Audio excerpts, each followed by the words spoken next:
As my grandma told me. Yeah, superstitious devices. Lies my grandma told me. What? Urban mythological rules. Bubble mice, yeah.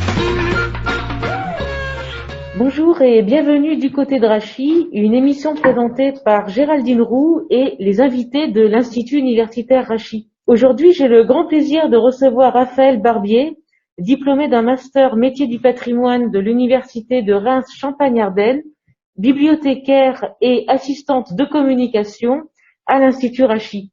Raphaël Barbier, bonjour. Bonjour Géraldine.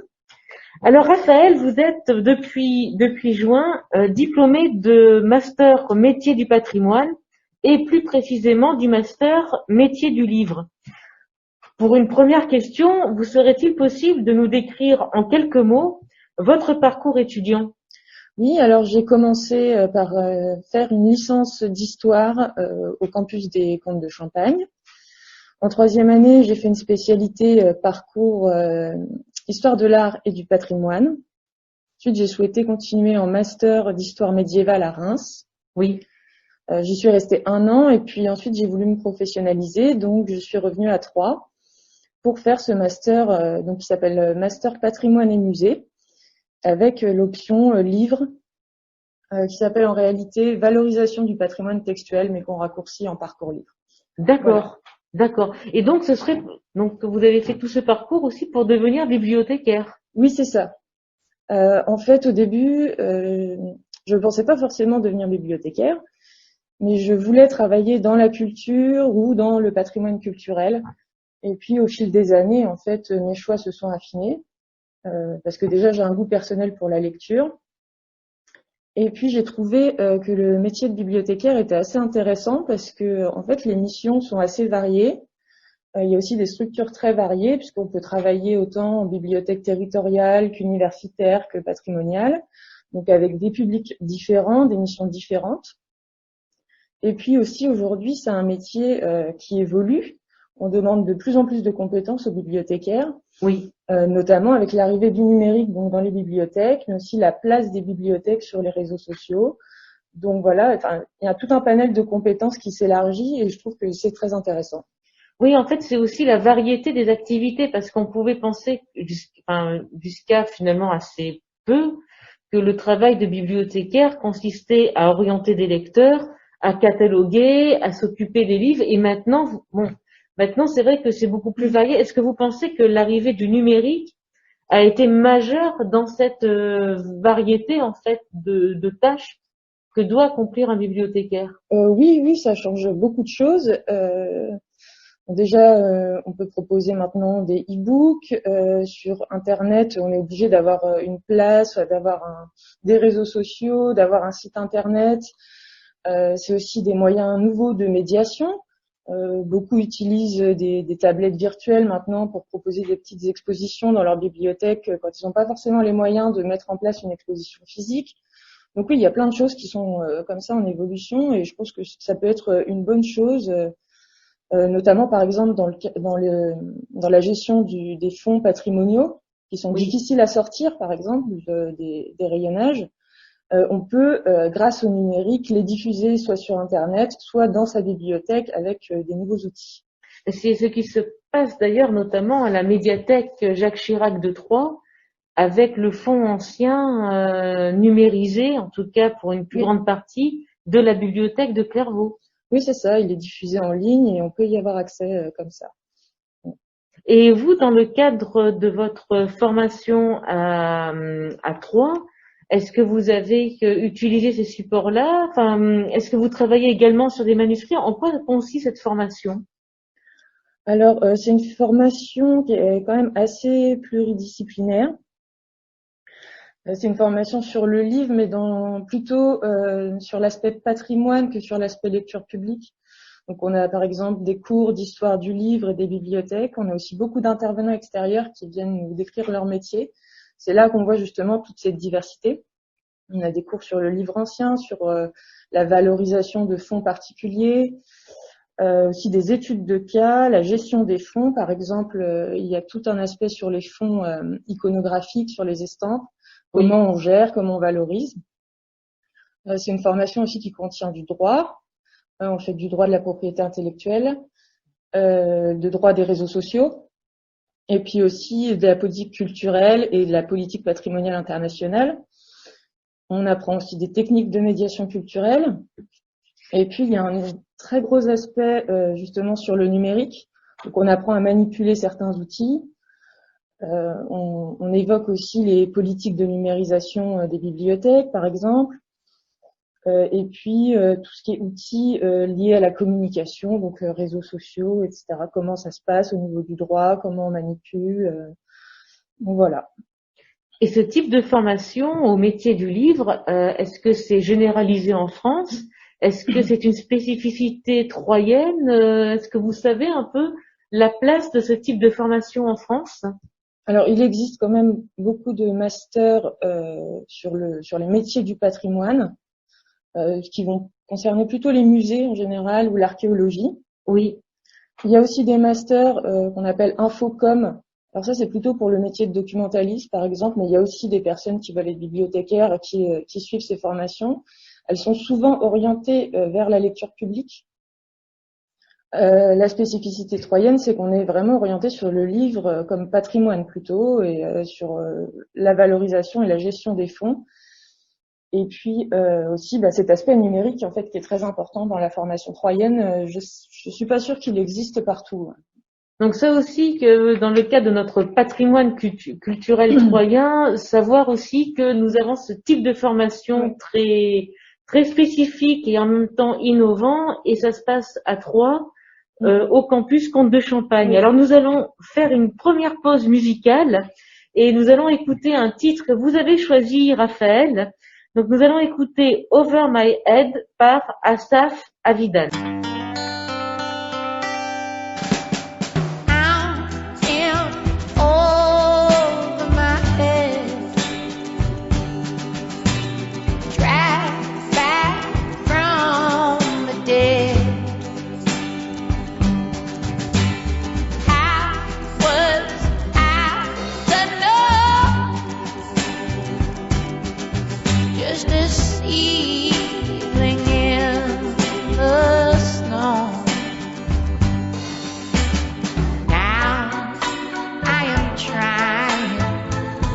Get you on the line, 'cause baby, I'm coming back home.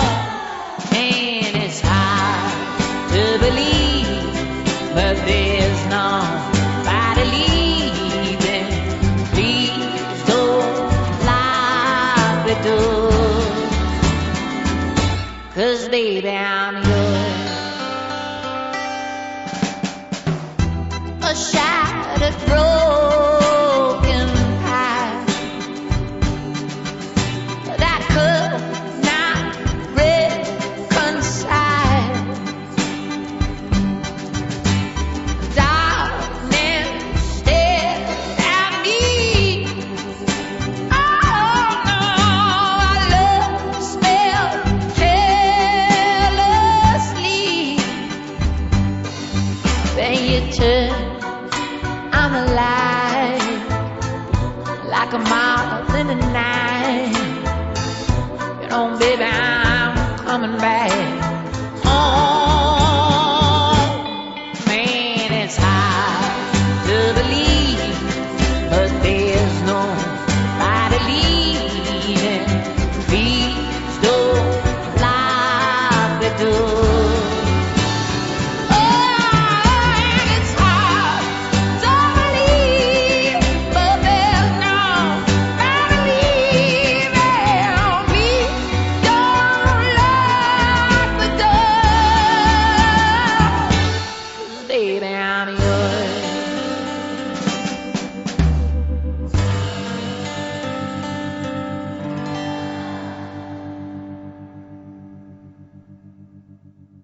Et nous sommes de retour du côté de Rachis avec pour invité aujourd'hui Raphaël Barbier. Raphaël Barbier, diplômé d'un master métier du patrimoine de l'Université de Reims Champagne-Ardenne, bibliothécaire et assistante de communication à l'Institut Rachy depuis cette année. Alors, Raphaël, il y a 2 ans, vous avez fait votre stage de master précisément à la bibliothèque de l'Institut Rachy. L'année dernière, vous avez travaillé à la communication à un moment quand même très particulier de notre année, c'est-à-dire que vous avez travaillé pendant le confinement pour poursuivre aussi toute la communication et la continuité des activités de l'Institut Rachy. Et depuis octobre de cette année, vous êtes bibliothécaire et assistante de communication dans cet institut.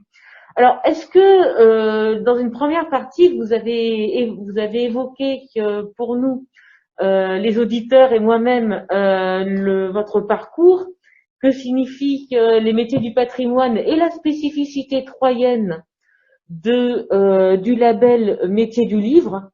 Et là, pour cette seconde partie d'émission, on va peut-être discuter autour de la spécificité, cette fois, de la bibliothèque de l'Institut Rachy, réouverte depuis 3 ans. Alors, est-ce que vous pourriez nous décrire cette bibliothèque et peut-être son originalité? Alors, c'est vrai que cette bibliothèque est réouverte depuis 2017. Je tenais aussi à souligner que l'ancien bibliothécaire Thomas Schauder avait réalisé un travail exceptionnel de catalogage, ce qui nous permettait aujourd'hui, en fait, de pouvoir accueillir du public et aussi de prêter nos documents. Donc, un grand merci à lui déjà. Et oui, donc l'originalité de cette bibliothèque, c'est une bibliothèque universitaire qui est spécialisée donc dans le domaine de la pensée juive et hébraïque. Donc voilà, maintenant on fait du prêt, on accueille des gens, il est possible de la visiter pour ceux qui le souhaitent. Et puis surtout, on a un bel espace de travail aussi pour les étudiants qui souhaiteraient venir étudier ici au Calme. Alors, vous dites en fait que la spécificité, c'est que des livres hébraïca. Est-ce que vous pourriez nous décrire déjà le nombre de volumes et ce que l'on peut découvrir dans cette bibliothèque? Oui, alors on a un fonds qui est quand même assez important. On a environ autour de 7000 ouvrages à peu près, oui, et environ 3000 numéros de revues. Donc c'est un fonds qui est destiné en grande partie aux études hébraïques et juives et puis aux faits religieux de manière générale. Mais aussi, on a un aspect plus généraliste avec, par exemple, un rayon histoire qui est très important, un magnifique rayon philosophie, mais aussi on a de la linguistique, de la littérature, des sciences sociales. Et puis on peut même trouver aussi maintenant quelques bandes dessinées, des CD, des DVD, des livres d'art aussi, par exemple. Voilà. Et donc dans cette bibliothèque, est-ce que tous ces livres sont écrits en hébreu? Ou est-ce qu'il y a des livres également consultables dans d'autres langues, dont le français? On a toutes les langues en fait. Oui. On a énormément de livres en français. On a des livres en hébreu, mais je pense que la majorité c'est quand même du français. On a aussi des livres en anglais, de l'allemand, du russe, de l'espagnol, de l'italien. Donc non, tout le monde peut venir bien sûr et consulter des ouvrages en français. Et question subsidiaire, vous dites en fait que la thématique serait autour du fait religieux, mais également autour de la littérature, de l'histoire. Est-ce qu'il faut avoir une spécificité religieuse pour venir dans cette bibliothèque? Non, pas du tout. Hein. Comme je l'ai dit, il y a une spécialité quand même de fond que sont les études hébraïques et juives, mais il y a aussi des choses beaucoup plus généralistes. Et puis il y a même du loisir en fait aussi. Il y a des romans, des bandes dessinées. Donc non, c'est pas spécifiquement religieux. Il y a beaucoup de sujets différents. Par exemple, le rayon histoire est très riche. Donc même en histoire de France classique, on a des références. Voilà. Et peut-être souligner aussi le fait qu'il est, surtout en ces temps quand même un peu parfois compliqués, il n'est certainement pas obligé d'être religieux pour étudier le fait religieux. Non, bien sûr, le fait religieux, c'est quelque chose de culturel et de scientifique, et je pense qu'il faut le voir comme ça. Ça n'a rien à voir avec le fait d'être soi-même religieux. On peut s'intéresser aux faits religieux dans son sens historique, dans son sens culturel.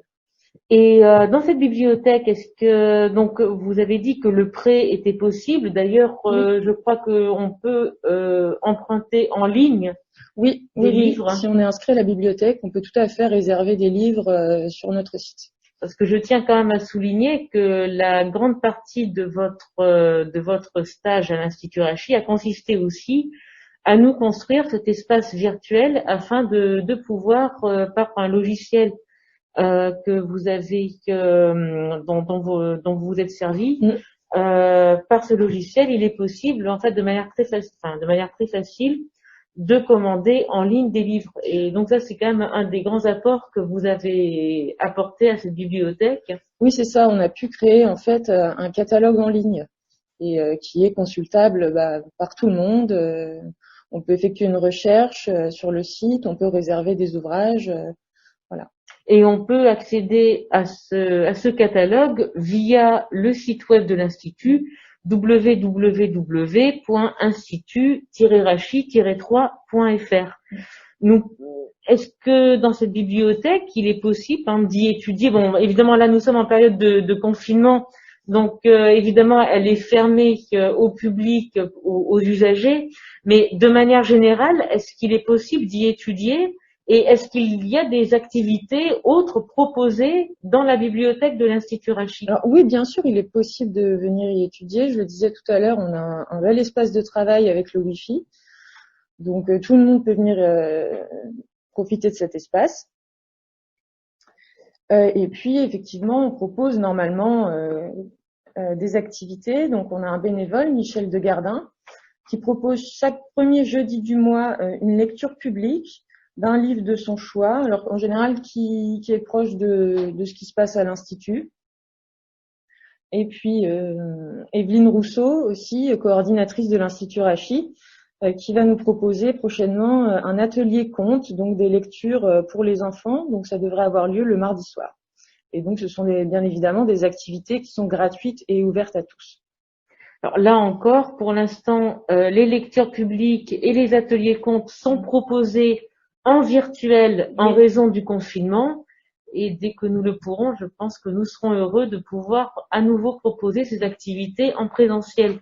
Nous allons sur cette note poursuivre avec une seconde pause musicale, également choisie par Raphaël Barbier. Et cette fois-ci, nous allons partir dans le nord de l'Europe et écouter une chanson qui s'intitule For I Voglaskoji par le groupe islandais Kaleo.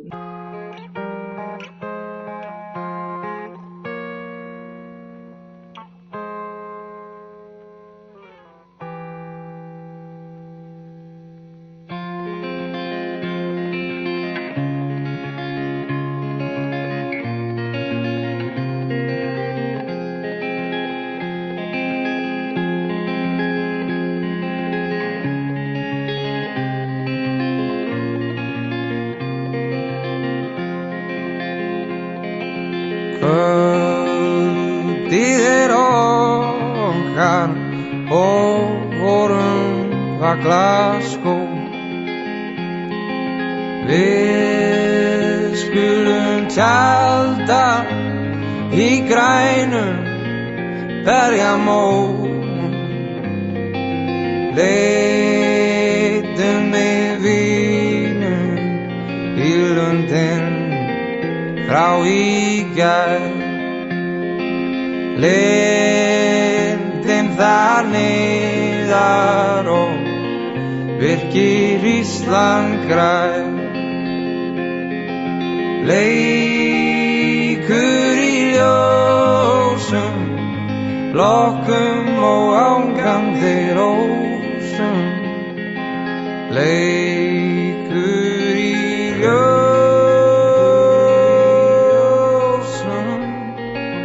lokkum hinn vakandi blær.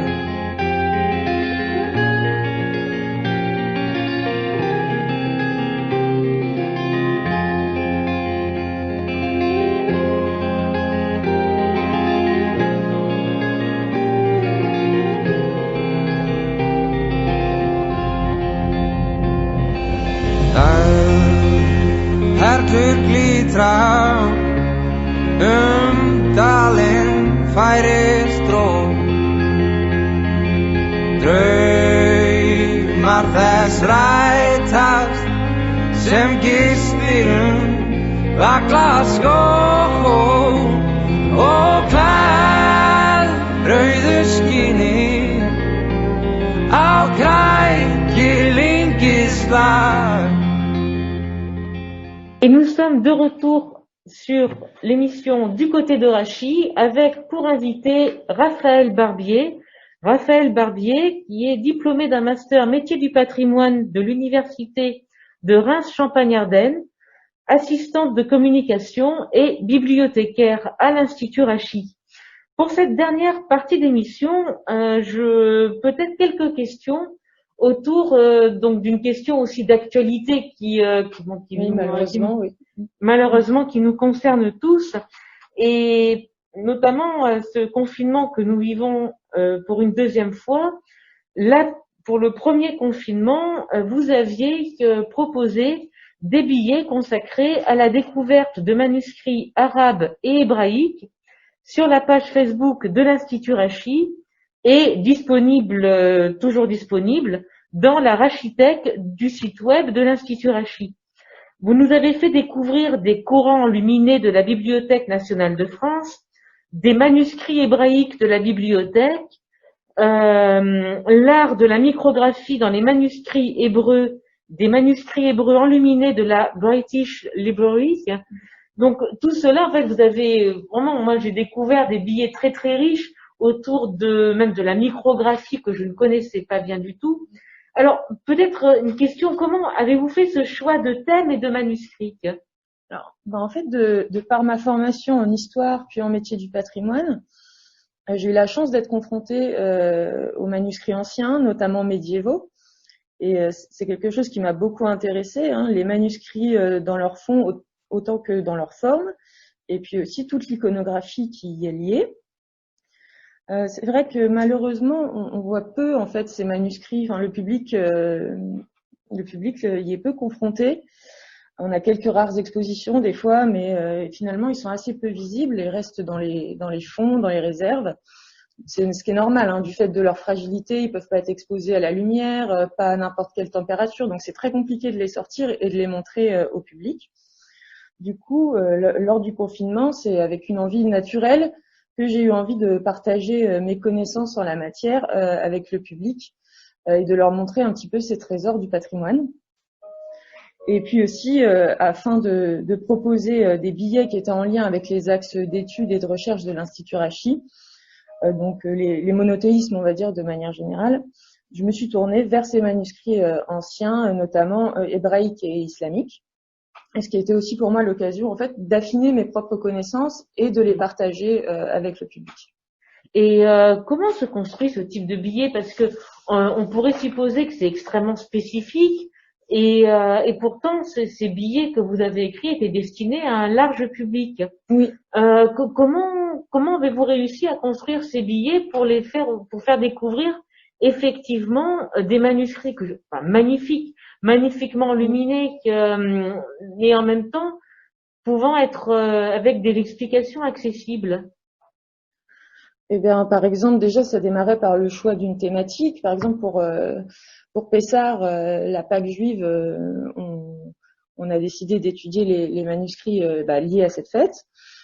J'ai utilisé les catalogues en fait en ligne de la BNF et de la British Library pour trouver des exemples de ces manuscrits, parce que ces deux grandes bibliothèques ont réalisé des travaux de numérisation colossaux, notamment des manuscrits hébraïques. Donc par là, j'ai fait une sélection avec les images que je trouvais les plus pertinentes et que j'avais envie de partager et aussi de commenter. Et puis, en fait, j'ai complété avec des recherches, donc des lectures, des lectures d'articles spécialisés, par exemple. Et ensuite, j'ai construit mes billets vraiment dans une optique un peu de vulgarisation, quoi, mais dans un bon sens. Oui. C'est-à-dire en présentant la thématique, en essayant vraiment d'être clair, que ce soit compréhensible pour quelqu'un qui ne connaisse pas le sujet. Donc, faire quelque chose de simple, en allant quand même à l'essentiel. Et puis donc, à chaque fois, je présentais les images des folios des manuscrits avec les enluminures et les décorations que j'avais sélectionnées en amont pour illustrer le propos, pour que ce soit plus agréable à lire, avec à chaque fois un petit descriptif détaillé le plus clair possible. Et puis j'ai aussi des billets qui se sont construits un peu par hasard, je dirais, parce que lors de mes recherches, moi-même, j'ai découvert des manuscrits particuliers que je ne connaissais pas du tout, que j'ai trouvé magnifiques et j'ai eu envie de les partager. Oui, oui. Puis aussi, des fois, en lisant justement des articles, ça m'a renvoyé sur d'autres thèmes, sur des choses que je connaissais moins bien, que je suis allée creuser. Et j'ai ensuite approfondi. Et puis, quand il était possible d'en faire un billet, eh ben, je le faisais.